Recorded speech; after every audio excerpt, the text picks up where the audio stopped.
Alex and Sophie moved into their new home in Oak Ridge, a quiet suburban neighborhood far from the city's chaos. The house was perfect, 2 stories, a spacious yard, and friendly neighbors, except for the house directly across from theirs. It was old and dilapidated, its curtains always drawn. No one ever seemed to come or go. Curious, Sophie asked their elderly neighbor, Mrs. Carter, "Who lives there, Mrs.?" Carter hesitated before replying, "The Wilkins family. But I'd advise you not to disturb them." "Why?" Alex pressed. "They keep to themselves." That night, as Alex and Sophie unpacked, Sophie noticed something. "The lights in that house just turned on," she whispered. Alex looked toward the window. Sure enough, a dim light glowed from within, and then a shadow moved. Someone was watching them. Days passed, but the Wilkins house remained eerily silent. Yet, every night the lights flickered on, and the unsettling feeling of being observed grew stronger. One evening, Sophie saw a shadow standing at the window, completely still. She waved hesitantly. The shadow didn't move. "We should go introduce ourselves," she suggested. Alex shook his head. "If they wanted to socialize, they would have come to us." Despite his hesitation, curiosity got the best of them. They knocked on the Wilkins door. No answer. They knocked again. A faint shuffle sounded from within. Then, the door creaked open just an inch. A whisper drifted through. "Go away." Sophie stepped closer. "We just wanted to say hello." The door slammed shut. That night, the lights in the Wilkins house burned brighter, and more shadows flitted behind the curtains. Something was inside that house. Late one night, Alex awoke to a sound, scraping on glass. He turned over. Sophie was asleep. He followed the sound to the window, his breath caught in his throat.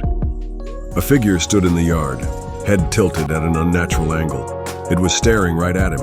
Then suddenly it moved fast, vanishing into the darkness. By morning, they found footprints in the yard, bare footprints, but the toes were too long. Sophie couldn't take it anymore. She went back to Mrs. Carter. "Who are the Wilkins?" The old woman sighed. "They died 20 years ago." Sophie's face went pale. Then, "Who's living there?" Mrs. Carter lowered her voice. After them, another couple moved in. But one night, the husband ran screaming from the house, saying the place wasn't empty. His wife was never found. That night, Alex and Sophie decided to watch the house. At exactly midnight, the Wilkins front door creaked open on its own. Something crawled out. It didn't walk like a person. It moved on all fours, dragging itself forward. It was coming toward them. Alex and Sophie turned off the lights and hid. A scraping noise echoed against their door, followed by a whisper, "Let me in." The voice wasn't normal. It sounded like many voices speaking at once. Then the doorknob began to turn. "We need to run," Alex whispered. But before they could move, the whispering turned into a roar. The front door flew open. A dark, twisted figure stood there, hollow eyes leaking black liquid. Sophie screamed. It lunged at them. They bolted out of the house, pounding on Mrs. Carter's door. She opened it and gasped. With one swift motion, she threw a handful of salt. The creature shrieked and vanished into thin air. Mrs. Carter locked the door behind them. "You should never have spoken to them." "What was that?" Sophie sobbed. The old woman's face was grave. "Not everyone in this neighborhood is alive." By morning, the Wilkins house was gone. Only an empty lot remained with a sign, "For sale," but beneath it scrawled in red, "You spoke to them. Now they know your name." The house on Blackwood Lane had been empty for over 30 years. No one in town talked about it. The last owners, Robert and Evelyn Moore, had vanished one night in 1989. Their car was still in the driveway. The doors were locked from the inside, their belongings untouched. But they were gone. No blood, no signs of struggle. Just an empty house with their dinner plates still on the table, dust gathering over half-eaten meals. Some said they ran away. Others whispered about the woods behind the house. about the thing that lived there. But Ethan Parker didn't believe in ghosts. He was a journalist, not a fool. The kind who hunted real stories, not local legends. When his editor sent him to Blackwood to cover the town's supposed most haunted house, he almost laughed. It was just a house, a structure of wood, stone, and glass. That's what he told himself, until he stepped inside. The house smelled of dust and age. Every floorboard creaked beneath his steps. Sunlight filtered through tattered curtains, casting long shadows against the walls. The air was thick, like stepping into a place where time had stopped. Ethan set down his bag, a camera, a notebook, a flashlight. Essentials for ghost hunting, even if he didn't believe in them. The living room remained exactly as the Moores had left it. Magazines stacked neatly on the coffee table, an old rotary phone on the wall, its cord curled like a sleeping snake. He snapped a few photos, made a few notes. Nothing unusual. Then from upstairs came a noise, a slow, dragging shuffle. Ethan froze. A rat, probably. The house had been empty for decades. It made sense. But then he heard it again. A step. Another. The sound of something moving deliberately. Ethan swallowed. Hello? Silence. Then a door creaked open. Ethan climbed the stairs, each step groaning beneath his weight. At the top, the hallway stretched before him. 4 doors, all slightly ajar. The master bedroom was the first on the right. He stepped inside. The bed was made. Dust coated every surface. The vanity mirror was cracked, a long splinter down its center like a jagged scar. He raised his camera and took a picture. The flash lit up the room. In the mirror, something moved. Ethan spun, heart hammering. The room was empty. He took another photo. This time, nothing. Just the empty reflection of the room. He exhaled. Just nerves. But as he turned to leave, he saw it. On the vanity table, in the thick dust, something had been written. Words carved as if by invisible fingers. Get out! Ethan staggered back. He wiped a hand over the writing. The dust smudged beneath his fingers, but the letters remained, as though burned into the wood. His gut told him to leave. Now. But his journalist instincts kept him rooted.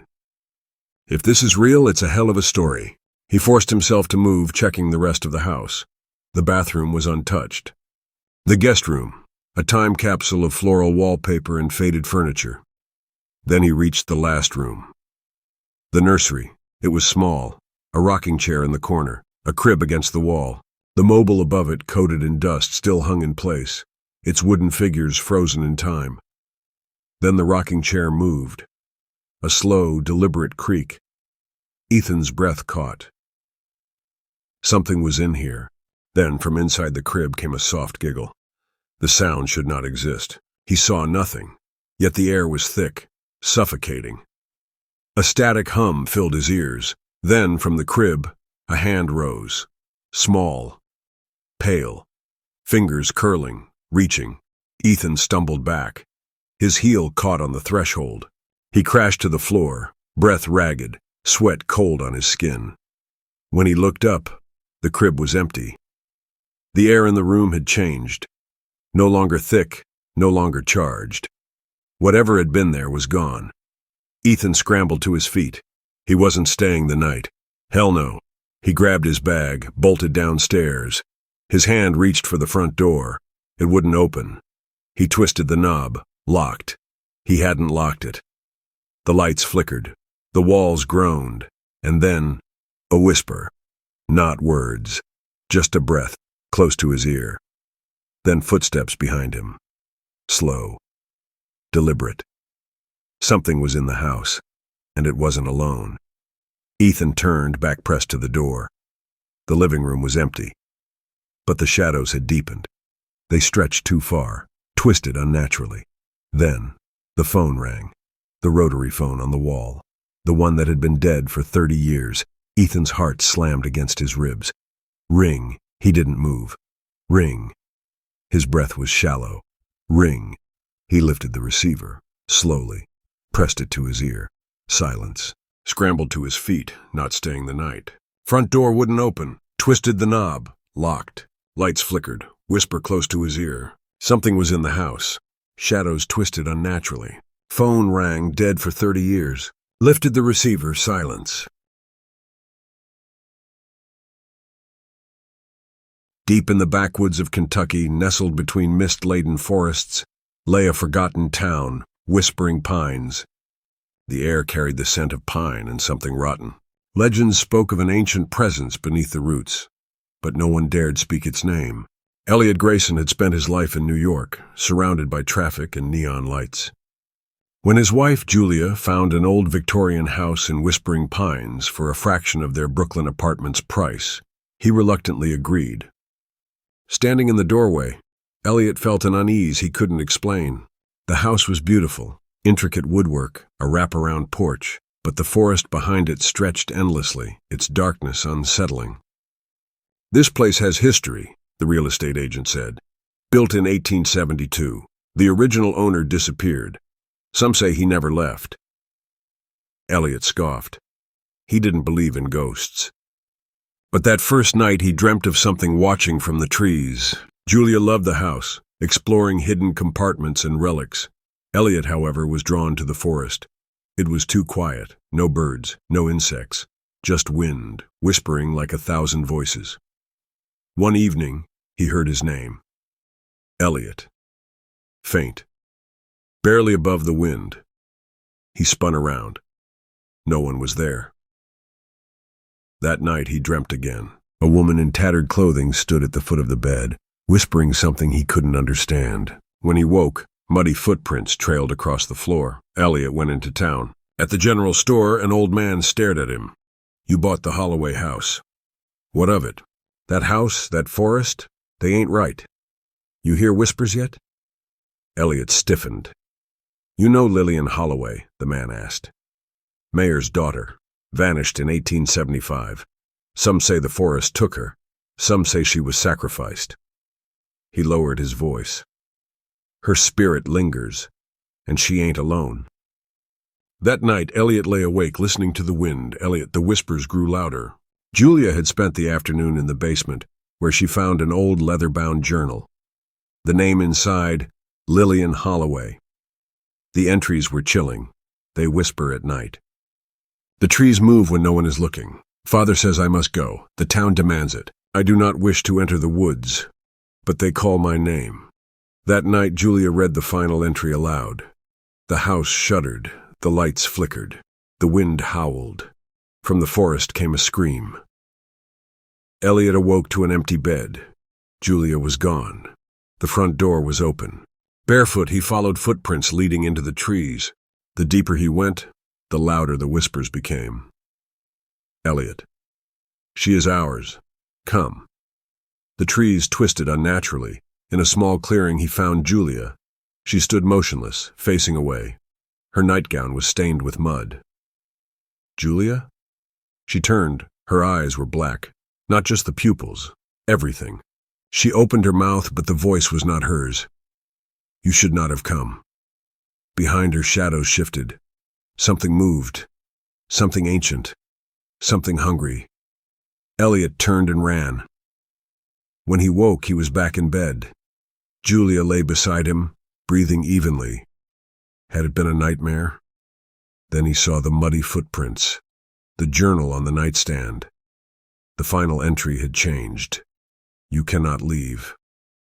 That morning, they packed. They drove to the edge of town, only to find themselves back at their house. No matter which road they took, they always ended up home. Whispering Pines would not let them go, and at night the whispers grew louder.